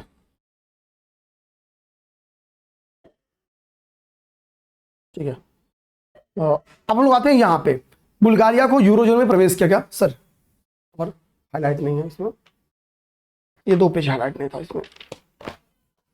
ठीक है, बुल्गारिया को यूरोजोन में शामिल किया गया। यूरोजोन में शामिल किया मतलब क्या है कि वो इलाके जहां पे यूरो क्या है, आधिकारिक मुद्रा है। आपको पता है यूरोप में, यूरोप की जो यूज कंट्रीज हैं, ईयू कंट्री की मैक्सिमम की जो आधिकारिक मुद्रा है उसका नाम है यूरोजोन, उसका नाम है यूरोजोन। मैंने कल आपके टेलीग्राम चैनल पे, जो विशेष अभ्यास का टेलीग्राम चैनल है, उसमें मैंने क्या वो है, मतलब कितने यूरोजोन कंट्रीज हैं उनका नाम मैंने आपसे पूछा था। देखो, बुल्गारिया ट्राई कर रहा है कि हम अपना क्या करें, बुल्गारिया ने कि बोला कि भाई यूरो हमारी कंट्री होगी ऑफिशियली, और इस यूरोजोन कंट्री में 21वां देश बन जाएगा। मतलब बोल दिया गया है कि ठीक है, बुल्गारिया यूरो को अपना कंट्री, अपना आधिकारिक मुद्रा बना सकती है। इस बात पे सहमति बन गई है, बोल दिया गया ठीक है, डन। ठीक है, लेकिन अभी ये लागू कब से होगा, 1 जनवरी 2026 से। ये आदेश कब से लागू होगा, 1 जनवरी 2026 से आदेश लागू होगा। ठीक है, तब तक जो अभी मुद्रा है बुल्गारिया की, उसमें ट्रेड होता रहेगा। ठीक है, 1 जनवरी 2026 से बुल्गारिया यूरोजोन का 21वां देश बनेगा। अभी वर्तमान में यूरोजोन में कितने देश हैं, केवल 20, लेकिन 1 जनवरी 2026 से कितने हो जाएंगे, आपका हो जाएंगे 21। ठीक है, ओके, ये चीज दिमाग में रखना आपने, ये चीज। अब देखो, अब आप बोलोगे सर बुल्गारिया की फिर ऑफिशियल मुद्रा थी क्या अब तक, तो बुल्गारिया की अब तक जो मुद्रा थी इसका नाम था लेव। देखना, लव में एक ही मात्रा लगा, लेव, लेव थी। ठीक है, और 1 यूरो लगभग 1.95 लेव के बराबर थी। अब बोला गया कि हम इसको रिकवर करेंगे, इसको चेंज कर लेंगे, उसके चेंजिंग वेंजिंग का प्रावधान आपसे कभी नहीं पूछेगा, परेशान मत हो। अब देखो यहां पे कह रहा है कि बुल्गारिया के अतिरिक्त यूरोपीय संघ के 27 देशों में से 6 देशों में अब तक क्या क्या है, मुद्रा को करा कि केवल 6 देशों ने इसे यूरो को ऑफिशियल मुद्रा नहीं माना है, बाकी सबने मान लिया है। ठीक है, बुल्गारिया के अतिरिक्त कुल 27 में से 6 देशों ने, 27 देश कुल कितने कहां पे हैं, आपकी यूरोपियन यूनियन में। कह रहा यूरोपियन यूनियन की जो 27 देश हैं, अभी भी उसमें 6 देश ऐसे हैं जो यूरो को अपना आधिकारिक मुद्रा नहीं मानते। कितना, 6 देश ऐसे हैं जो यूरो को आधिकारिक मुद्रा नहीं मानते हैं। आइए नेक्स्ट, रोमानिया और बुल्गारिया को शेंगेन क्षेत्र में शामिल किया गया। ठीक है, अब देखो कह रहा है कि रोमानिया और बुल्गारिया को अभी शेंगेन क्षेत्र में शामिल किया गया। इन सदस्यों को 25 यूरोपियन संघ के सदस्य देशों में शामिल किया गया। इन सदस्यों में 25 देश ईयू के सदस्य देश हैं। ठीक है, इन सदस्यों में 25 देश, मतलब जो शेंगेन एरिया है, शेंगेन एरिया है, उसमें ईयू के 25 देश शामिल है। ईयू के 25 देश शामिल है। जब इसमें ईयू के 25 देश शामिल है, इसका मतलब ईयू का कुछ ऐसा देश होगा जो शामिल नहीं है। तो सिंपल सी बात है, देखो टोटल में होता है 27 देश हैं। अब यहाँ पे अगर ध्यान से आप देखें, तो यहाँ पे आप ध्यान से देखेंगे तो लिखा है कि साइप्रस और आयरलैंड जो कि ईयू के सदस्य हैं, बट वो शेंगेन में शामिल नहीं है। बट मैंने ऊपर क्या बताया, ईयू की कितनी कंट्री बताया, 27 कंट्री, और मैंने इसमें बताया भाई 25 शेंगेन क्षेत्र में भी शामिल हो गए। अभी रिसेंट में कौन शामिल हुआ है, बुल्गारिया, रोमानिया और बुल्गारिया, रोमानिया और बुल्गारिया, ठीक है। तो रोमानिया और बुल्गारिया शामिल हुआ तो भाई 25 इसमें शामिल हो गए हैं। जो दो बचे ना शेंगेन क्षेत्र में शामिल होने के लिए, तो वो दो देश कौन से हैं? साइप्रस और आयरलैंड। ये पेपर में क्वेश्चन बन के आ सकता है, साइप्रस और आयरलैंड। ओके, क्लियर, ठीक है, ये चीज हो गया। अब शेंगेन क्षेत्र का क्या है? तो शेंगेन क्षेत्र क्या है ये लिखा गया उसमें, कह रहा शेंगेन क्षेत्र में शामिल देशों द्वारा अंतर्राष्ट्रीय यात्रा उद्देश्य के लिए कॉमन वीजा नीति, कॉमन वीजा पॉलिसी लगाई जाती है। मुख्यतः संक्षिप्त प्रवास यानी 180 दिनों की अवधि से लेकर 90 दिन की अवधि के लिए इसे अपनाया जाता है।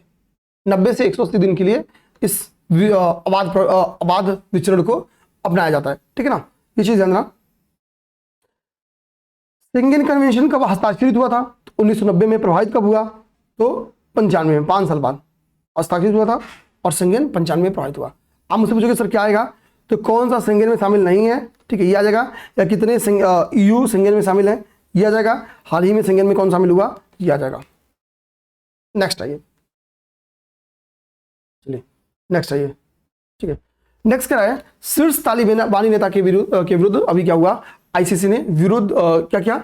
गिरफ्तारी वारंट जारी किया। देखिए बेसिकली ICC जो है, इंटरनेशनल क्रिमिनल कोर्ट जो है, वो ऐसे गिरफ्तारी वारंट जारी करती रहती है। हालांकि बड़े बड़े नेता गिरफ्तार नहीं होते हैं, ध्यान रखना। इसके पहले भी ICC ने, ठीक है, 2023 में व्लादिमीर पुतिन को अपराध के मामले में अरेस्ट करने की बात, गिरफ्तार करने की बात बोली, ठीक है। अभी नवंबर में इजरायली प्रधानमंत्री बेंजामिन नेतन्याहू को बोली कि इनके खिलाफ गिरफ्तारी वारंट निकालते हैं, ठीक है, ये चीज ध्यान दीजिए। तो दो चीजें क्लियर हैं,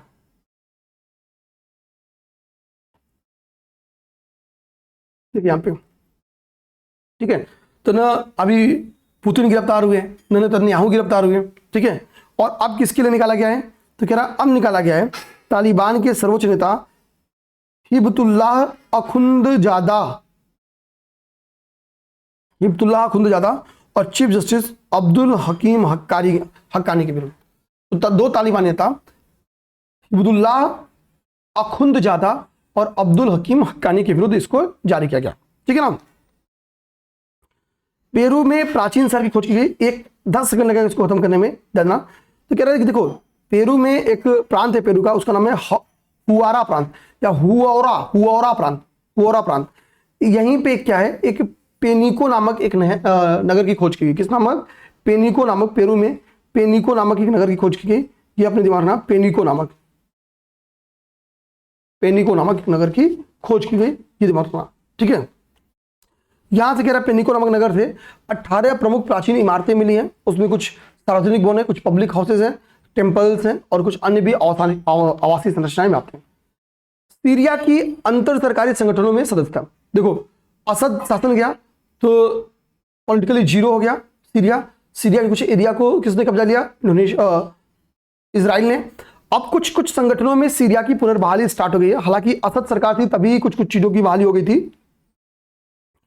तो कह रहा कि अभी हाल ही में किन किन संगठनों में पुनर्बहाली हुई है सीरिया की? तो यूनियन फॉर द मेडिटेरेनियन में पुनः प्रवेश हुआ। यूनियन फॉर द मेडिटेरेनियन यानी भूमध्य सागर जो है उन देशों का एक यूनियन है, यूनियन फॉर द मेडिटेरेनियन, उसमें शामिल हुआ।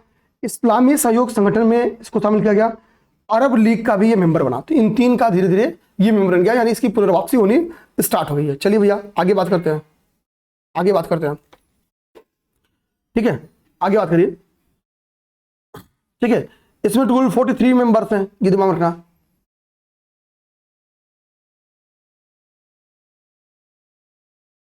ठीक है। कह रहा यूनियन फॉर द मेडिटेरेनियन बना कब था? तो 2008 में बना था, बार्सिलोना प्रक्रिया के तहत, ठीक है। इस्लामी सहयोग संगठन से देखिए यहाँ पे कह रहा है कि 13 वर्षों के बाद इसकी पुनर्वापसी हुई है, ठीक है। यहाँ पे 14 वर्ष बाद, आफ्टर 14 ईयर वनवास काट के आ रहा है, ठीक है। इस्लामिक सहयोग संगठन से लास्ट 13 ईयर से इसको निकाल दिया गया है, लास्ट 13 साल से इसको निकाल दिया गया है। मुख्यालय कहाँ है इस्लामिक सहयोग संगठन का? तो मुख्यालय है जिद्दाह। मुख्यालय कहाँ पे है? जिद्दाह में, ठीक है, ठीक। अरब लीग में भी इसकी सदस्यता को वापस कर दिया गया। अरब लीग का हेडक्वार्टर कहाँ पे है? काहिरा में। अरब लीग का हेडक्वार्टर कहाँ पे है? काहिरा में, ठीक है। और आज के 12 वर्षों के निलंबन के पश्चात इसकी वापसी हुई है। तो 12 वर्षों के निलंबन के पश्चात अरब लीग में, उसके बाद से OIC यानी इस्लामिक सहयोग संगठन और उसके पहले यूएफएम यानी यूनियन फॉर द मेडिटेरेनियन में पुनर्प्रवेश कराया गया। ठीक है ना, ठीक है चलिए अब नेक्स्ट देखते हैं हम लोग वर्ल्ड गिविंग रिपोर्ट। देखिए नेक्स्ट आपका world giving report. World giving report कितना इंपॉर्टेंट है, इसमें फैक्ट्स मेरे भाई बहुत बदले हैं तो आपको बहुत ध्यान देना होगा। इसमें फैक्ट देखो, पहली बात तो किसके द्वारा जारी करता है, तो charities and foundation, sorry aid foundation AID, ठीक है, के द्वारा ये जारी किया जाता है। और इस रिपोर्ट की विशेषता ये है कि इसके पहले आप देखेंगे कि हमेशा इसमें जिस देश ने रैंक 1 रखा है उस देश का नाम था इंडोनेशिया। इंडोनेशिया गिविंग इंडेक्स में हमेशा टॉप पे रही है, हमेशा टॉप पे रही है, ठीक है। लेकिन इस बार ऐसा नहीं रहा, इस बार ऐसा नहीं रहा, ध्यान रहा। इस बार टॉप रैंक पे कौन है, इस बार पे जो टॉप रैंक पे आए हैं उस देश का नाम है नाइजीरिया। इसको माना गया कि विश्व का सबसे उदार देश है और ये अपनी व्यक्तिगत आय का 2.83% क्या करती है, दान करती है, डोनेट कर देती है, ठीक है। उसके बाद से गिविंग इंडेक्स में यानी उदार देशों में अगला उदार देश है मिस्र, ठीक है, मिस्र देश है और फिर चीन और घाना साथ में है, थर्ड में, ठीक है ना। ओके, तो हमको बस ये याद रखना है नाइजीरिया। देखो भारत इसके पहले, भारत के स्थान बहुत पीछे था, इंडिया इसके पहले 2024 में देखिए तो 26 रैंक था भारत का। भारत ने अपने इस रैंक पे सुधार करके किस रैंक पे लेके आया अपने को, 7वीं रैंक पे, ठीक है। तो 2025 में अगर मैं बहुत बात करूं तो वर्ष 2025 में भारत कितनी रैंक है, 7वीं रैंक है। और भारत के साथ साथ कतर और यूएई भी भारत के साथ ही मौजूद है, यानी 3 लोग रैंक 7 पे मौजूद हैं, कतर और यूएई भारत को मिला है, ठीक है। भारत समेत ये देश अपनी व्यक्तिगत आय का 1.92% दान करते हैं। कितना, 1.92% दान करते हैं मेरे भाई, 1.92%। अब रूस पर तालिबान सरकार को मानता, तो पहली सरकार बन गई रूस ने जिसने तालिबान को मान्यता दे दी, ठीक है। बस इतना दिमाग में अपने रखो और कुछ मत रखो। अब देखो भैया, अब जो 7 युद्ध रुकवाने की बात कर रहे हैं ट्रम्प जी, तो उसमें ये 5वां जो हम लोग शायद पढ़ रहे हैं वो है ठीक है, डेमोक्रेटिक रिपब्लिक कांगो और रवांडा, इनके बीच में भी इन्होंने शांति समझौता कराया, ठीक है। जानना इसमें बस इतना समझ जाओ कि इस समझौते को हम लोग क्या कहते हैं, वाशिंगटन अकॉर्ड के नाम से जानते हैं। किस नाम से, वाशिंगटन अकॉर्ड के नाम से जानते हैं। और इसमें भी किसने मध्यस्थता की, तो इन्होंने ही की। आगे आता है वैश्विक शांति सूचकांक 2025, जिसको हम कहते हैं ग्लोबल पीस इंडेक्स 2025। तो भैया शांति बनाने के, आप चाहते हो कि भाई आपके घर में शांति हो, तो शांति बनाने के लिए क्या करना होगा भाई, पैसा कमाना पड़ेगा तब शांति आएगी। तो एक तो पीस के लिए आपको पैसा चाहिए, ठीक है, पैसा चाहिए, फिर पीस आएगी शांति। मतलब आप तुमने अपने एग्रेशन में खुद को शांत रखो, स्वभाव का ही शांत बनो और पैसे भी रहे आपके पास। तो जारी कौन करता है, इंस्टीट्यूट ऑफ इकोनॉमिक्स यानी पैसा और पीस, इकोनॉमिक्स एंड पीस के द्वारा, ठीक है। अब कहती क्या ये सूचकांक, तो ये सूचकांक जो कहती है सब आपको बताएंगे, परेशान नहीं होना है। पहली बात तो कहती है कि वैश्विक तौर पर देखा जाए तो शांति में गिरावट हुई, क्योंकि बहुत सारे देश अब युद्धों में उलझ गए हैं। तो ओवरऑल 0.36% की शांति में गिरावट दर्ज की है। कितना, 0.36% की। शांति प्रिय कौन है, तो भाई अब जैसे बर्फीले जगहों पर रहने वाले लोग शांत होते हैं, तो आइसलैंड, आइसलैंड शांति प्रिय देश है। सबसे अधिक शांत देश कौन सा है, आइसलैंड।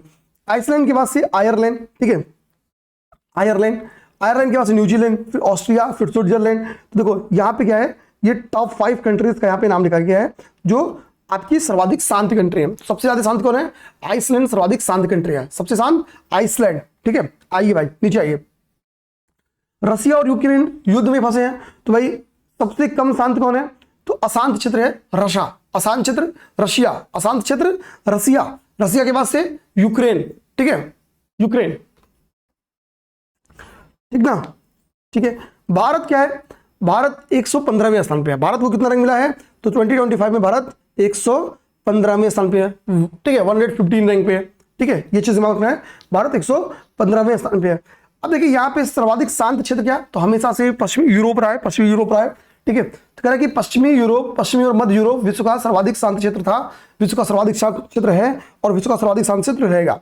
इसी तरह के जो मीना बेल्ट है यानी मिडल ईस्ट, नॉर्दर्न अफ्रीका, जो मीना बेल्ट है तो ये विश्व का सबसे अशांत क्षेत्र था, अशांत क्षेत्र है और अशांत क्षेत्र रहेगा। ये सेम क्वेश्चन 2020 से 21 में बन गया है, आप देख लेना, ठीक है, ठीक है भैया। अच्छा मानिए, तो यहाँ पे देखिए बांग्लादेश के रैंकिंग में नाटकीय परिवर्तन हुआ है। बड़ा बांग्लादेश बड़ा शांतिप्रिय देश था, 33वीं रैंक थी, ठीक है, शेख हसीना जब तक थी।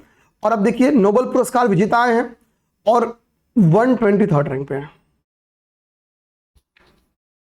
चलिए अब आइए ग्लोबल लिवेबिलिटी इंडेक्स को देखते हैं, ग्लोबल लिवेबिलिटी सूचकांक को देखते हैं। ठीक है, ये बताता है कि कहां पे रहना बड़ा आसान है, मजेदार है। तो भैया इकोनॉमिक इंटेलिजेंस यूनिट, ठीक है, तो भाई इकोनॉमिक्स में रहने के लिए आपको पैसा चाहिए और कोई अच्छी जगह बताए, कोई इसके लिए कोई इंटेलिजेंट पर्सन से, घूमने वाले पर्सन से बातचीत करें। तो EIU इकोनॉमिक इंटेलिजेंस यूनिट के द्वारा ये रिपोर्ट जारी किया गया और कहा गया कि भैया वर्ल्ड मोस्ट जो रहने लायक सिटी है वो कौन सी है। तो रहने लायक जो सबसे अच्छी सिटी है वो है कोपेनहेगन। ठीक है, कोपेनहेगन, कोप भवन में जाके रहो। ठीक है, तो कोपेनहेगन सर्वाधिक रहने लायक जगह कौन सी है, कोपेनहेगन। ठीक है, कौन सी, कोपेनहेगन। और भाई नहीं कोपेनहेगन आप जा सकते हो तो जाओ वियना घूम लो, ज्यूरिक घूम लो, मेलबर्न घूम लो, जिनेवा घूम लो, ये सर्वाधिक शांत है। बट ये कहता है गलती से अगर सीरिया चले गए घूमने और सीरिया का दमिश्क चले गए, ठीक है, तो फिर समझे ना, फिर इश्क में सब हो जाते हैं बर्बाद। तो सीरिया जाओगे तो तुम हो जाओगे बर्बाद। तो दमिश्क लास्ट है, दमिश्क लास्ट है, सबसे आसान क्षेत्र, सबसे आसान क्षेत्र कौन सा हो गया, दमिश्क, और सबसे शांत कोपेनहेगन, कोपेनहेगन। ठीक है ना, मस्त जाओ। अब आते हैं हम लोग बात करते हैं यहां पे कि वो कौन सा सिटी है जिसने अपने रैंकिंग में ज्यादा इंप्रूवमेंट किया, वो कौन सा सिटी है जिसने कहा कि भैया हमारे रैंक तो अच्छा है, थोड़ा गिरा लेते हैं, क्या खराबी है। तो सऊदी अरब का एक सिटी है जिसका नाम है अल खोबर। ठीक है, नाम अल खोबर, इसने सर्वाधिक सुधार दर्ज किया है। ठीक है, इंप्रूवमेंट, ऐसे ऊपर तीर बना देता हूं, इसने सर्वाधिक इंप्रूवमेंट किया है। और कनाडा का एक शहर है कैलगरी, इसने सर्वाधिक गिरावट दर्ज किया है। ठीक है, तो अल खोबर ने सर्वाधिक सुधार और कैलगरी ने सर्वाधिक गिरावट दर्ज किया है। चलिए भैया अब आइए आपका वैश्विक लैंगिक अंतराल सूचकांक देखते हैं। ठीक है, जो जेंडर गैप इंडेक्स है, तो भाई जारी कौन करता है, तो WEF के द्वारा इसको जारी किया जाता है, वर्ल्ड ठीक है इकोनॉमिक फोरम के द्वारा इसको जारी किया जाता है, वर्ल्ड इकोनॉमिक फोरम के द्वारा इसको जारी किया जाता है। अब ये रिपोर्ट कहती क्या है उस चीज को ध्यान दो। देखो कह रहा है वर्तमान, ये कह रहा है रिपोर्ट के अनुसार विश्व स्तर पर लैंगिक अंतराल कितना है, लैंगिक अंतराल लगभग इतना % समाप्त हो गया है। तो ध्यान देना, अगर पूछेगा वर्तमान में लैंगिक अंतराल कितना बचा हुआ है, तो जेंडर गैप 31% अभी भी व्याप्त है और 69% हमने जेंडर गैप क्या हुआ है, लगभग समाप्त कर लिया है, और इतना भी बचा हुआ है। ठीक है, तो कह रहा कि जो, लेकिन अगर हम लोग इसको चाह रहे हैं कि हम लोग जो जेंडर इक्वलिटी है उसको 100% पा जाए, तो देखो 100% तो नहीं पाएंगे। कई ऐसे देश हैं जहां पे क्लियर है कि महिलाएं स्वतंत्र नहीं है, ऑफिशियली उनके कॉन्स्टिट्यूशन में है, तो 100% तो तुम कभी नहीं पाओगे। हालांकि जो स्पीड है वो स्पीड कह रही है कि 123 ईयर बाद 123 ईयर बाद क्या है कि जेंडर इक्वलिटी पाली जाएगी। ठीक है, ध्यान देना। देखो जो जगह जितनी शांतिप्रिय रहेगी वो वहां पे जेंडर इक्वलिटी रहेगी। तो जेंडर इक्वलिटी सर्वाधिक कहां पे है, तो आइसलैंड, और आइसलैंड को पता है पीस में भी कहां पे है, पीस में। ठीक है, यानी शांति में भी सर्वाधिक है, अच्छा स्कोर किया है पीस में भी। तो शांति में जो अच्छा वही कहां अच्छा, वही जेंडर गैप में। देखो सेकंड पे फिनलैंड, नॉर्वे, यूके, न्यूजीलैंड, ये टॉप कंट्रीज हो गई, ये टॉप कंट्रीज हो गई। ठीक है ना, चलो भैया। बट अगर गलती से आप महिला हैं और आपका जन्म हो गया पाकिस्तान में, पाकिस्तान में हमको लगता है कि जेंडर इक्वलिटी कुछ यूट्यूब चैनल्स के पास है। ठीक है, जैसे वो सना करके है, कुछ भी बना देती है वीडियो भाई। ठीक है, ठीक, तो कुछ कुछ लोगों के पास वहां भी है, लेकिन सबसे पीछे कहां है। ठीक है, तो भाई जिसको, ठीक है, जेंडर इक्वलिटी का हाल यहां पे देखो सबसे लास्ट। ठीक है, फिर जाओ सूडान, जाओ चाड। ठीक है, चाड बताओ क्या एक लैंडलॉक कंट्री है। ठीक है, चलिए भैया आइए आइए देखते हैं, हम आगे बढ़ते हैं। तो सबसे निचले रैंक पे कौन हो गया, तो इस सूचकांक में सबसे निचले क्रम पे हमने देख लिया कि वो पाकिस्तान है, हमारा काम बन गया। अब यहाँ पे थोड़ा सा भारत औरत का हाल देख लेते हैं, भारत से दक्षिण एशिया का हाल देख लेते हैं। तो भारत कहाँ पे 131वें रैंक पे भाई, पीस में हमारा रैंक कितना है 115। मैंने बताया ना भाई, शांति सूचकांक में भारत का, ग्लोबल पीस इंडेक्स में भारत का रैंक कितना है 115, और इसके बाद से लैंगिक गैप में हमारा रैंक कितना है 131, लैंगिक गैप में 131। ठीक है, तो 139 हम क्या है, जेंडर गैप में हमें, जेंडर गैप में भारत का रैंक कितना है 131। बट अगर ये पीस में पूछ दे, ठीक है, तो 115। ठीक है, हम यहां पीछे तो हम यहां भी पीछे हैं। ओके, चलिए आगे एक चीज यहां बता रहा है कह रहा है कि 2025 के सूचकांक में बांग्लादेश इतना प्रतिशत लैंगिक अंतराल समाप्त करने के साथ 24वें स्थान पे आ गया है। बांग्लादेश ने लैंगिक समानता के क्षेत्र में एक अच्छा कदम उठाया है, ठीक है, 24वें रैंक पे है अभी, ठीक है। अब यहां से आगे जो सस्टेनेबल डेवलपमेंट रिपोर्ट है, ये हमने पुरानी जो आपकी आईदृष्टि है 20 जून वाली, वहां हमने पढ़ रखी है। तो यहां हम क्लास को अपने पॉज करेंगे, इस वाला क्लास नहीं पॉज करेंगे, इस टॉपिक को पॉज करेंगे। अब हम लोग क्या करते हैं, इसके अगले टॉपिक पे जाते हैं। और अगला टॉपिक आपका है अंतर्राष्ट्रीय निर्वाचन। इसमें बहुत नहीं देखना हमको, अंतर्राष्ट्रीय निर्वाचन हमको बस यही एक पेज देखना है, ठीक है, ध्यान रखना, बस एक पेज हमको देखना है और हमारा काम बन जाएगा, ठीक है ना। एक पेज देखना है अंतर्राष्ट्रीय निर्वाचन का, हमारा काम यहीं पे क्या होगा, बन जाएगा। देखो हमको एक पेज भी नहीं देखना है अंतर्राष्ट्रीय निर्वाचन। देखिए हमको पहले ही पेज में यहां से आगे हमने पढ़ा हुआ है, मतलब ये हमने पिछली जो आईदृष्टि आई थी उसमें 20 जून से आगे यहाँ पे है, तो ये यहाँ से दिया हुआ है हमको। एक निर्वाचन ये इनकी विदाई हुई है, दूसरे लोग आए हैं 2, और गुयाना में आम चुनाव हुआ 3, तो 3 निर्वाचन याद करना है, ठीक है। चलिए पहले ये 3 निर्वाचन याद कर लें। तो फ्रांस के नए राष्ट्र प्रधानमंत्री कौन है भाई, तो फ्रांस के नए प्रधानमंत्री के नाम है लेकार्नू, डलना सेबेस्टियन लेकार्नू। पहले कौन थे, फ्रैंकोइस, बेरू, तो बेरू गए, ठीक है, बेरू गए और लेकार्नू आए। लेकार्नू क्या है, न्यू प्राइम मिनिस्टर है फ्रांस के। चलिए भैया यहां पे आइए, गुयाना में आम चुनाव हुआ और इरफान अली गुयाना के क्या हुए हैं, राष्ट्रपति फिर से बन गए। गुयाना क्या है, एक क्या है गुयाना, एक साउथ अफ्रीकन कंट्री है बेसिकली, आपको हाँ साउथ अफ्रीकन कंट्री है, ठीक है ना, ध्यान देना। तो ये इनका रिपीट हुआ कार्यकाल, ठीक है, इनका कार्यकाल क्या हुआ है, रिपीट हुआ है। तो कौन बना है, इरफान अली। गुयाना मोदी जी यात्रा भी किए थे, तो चांद से आ जाए गुयाना का, ठीक है, इरफान अली। ओके क्लियर बात। अब देखिए शिवनात्रा वाला मैंने घटना बताया कि इनको संवैधानिक न्यायालय ने हटाया तो पहले अंतरिम प्रधानमंत्री के तौर पे एक लोग के नाम में जंग था, क्योंकि इन्होंने जंग हो रहा था, सीमा विवाद हुआ था, और उसी जंग के ऊपर जो शिवनात्रा थी उन्होंने क्या किया था, उन्होंने बातचीत किया, किसी से प्राइवेट बातचीत किया, लीक हो गई, उसमें अपने एक सैन्य अधिकारी की बेइज्जती कर रही थी, तो कोर्ट ने हटा दिया इनको हटा के क्या किया, एक जंग करके एक इंसान था उसको लाया, फिर जंग करके जो इंसान था उसको कुछ समय बाद हटाया, उसकी जगह पे, ठीक है, गद्दी किसके हाथ में थमा दी, तो फूमथाम को थमा दी, कुछ समय फूमथाम को थमा दी, गद्दी किसको थमा दी, फूमथाम को। तो शिवनात्रा हटती है तो जंग आते हैं, जंग के बाद से फूमथाम आते हैं, गद्दी कौन थामेगा, फूमथाम। लेकिन उसके बाद से फिर फाइनली 5 सितंबर, अभी 10 दिन पहले, 15 दिन पहले, ठीक है, एक यहाँ की पार्टी है भूम जैथाई करके एक पार्टी है, ठीक है, इसके नेता है अनुतीन चार्न विराकुल, ठीक है, अच्छे कुल के इंसान है चार्न विराकुल को यहाँ की संसद ने क्या किया है, अपना प्रधानमंत्री चुना है फाइनली, ठीक है, वो लोग कार्यकारी थे और ये चुन लिए गए। अनुतीन चार्न विराकुल यहाँ के क्या बन गया, अब प्राइम मिनिस्टर बन गए, ठीक है। तो हमने देख लिया गुयाना के इरफान अली, चार्न विराकुल यहाँ के, और लेकार्नो बन गए फ्रांस के, ठीक है। अब यहां से आगे भाई हम पढ़े तो हमको देखने की जरूरत नहीं है, तो हमारा ये टॉपिक समाप्त हो गया। अब हम लोग आते हैं आपदा, राष्ट्रीय आपदा देखते हैं।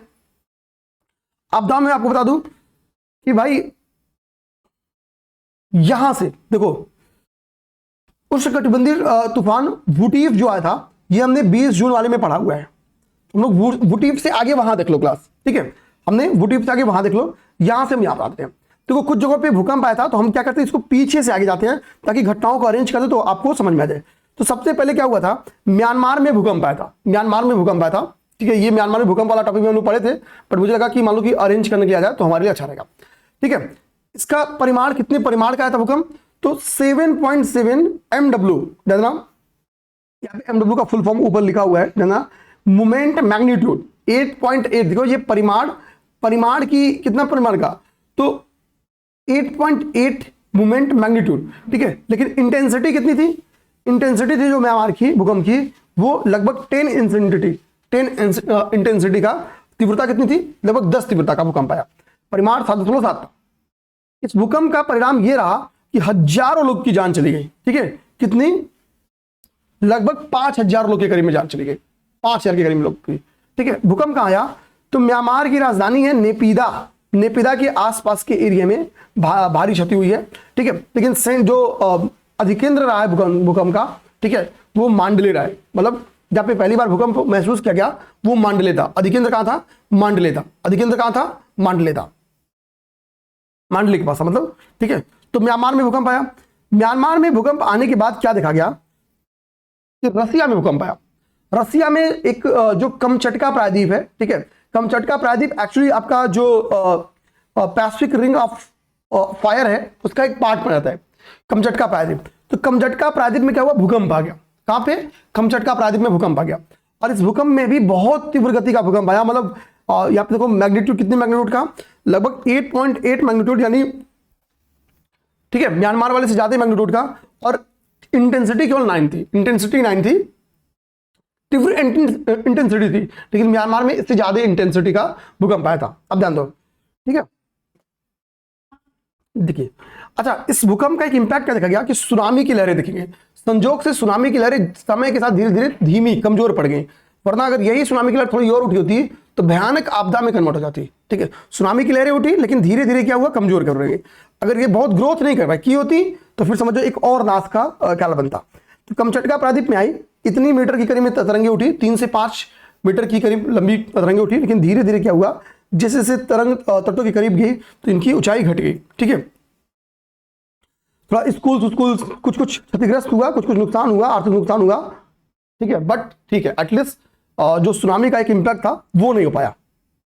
करा कि भूकंप के बाद एक चीज घटना क्या देखी गई, जब कमचटका प्रायद्वीप में भूकंप आया तो लगभग 7 ज्वालामुखियों में भी विस्फोट हुआ। इसी के लिए माना गया सुनामी आने वाली है, क्योंकि एक तो ये क्या है, पैसिफिक रिंग ऑफ फायर का हिस्सा है और इतना भयानक भूकंप आ रहा है कि ज्वालामुखी उद्गार हो जा रहा है और सुनामी की लहर भी उठ गई।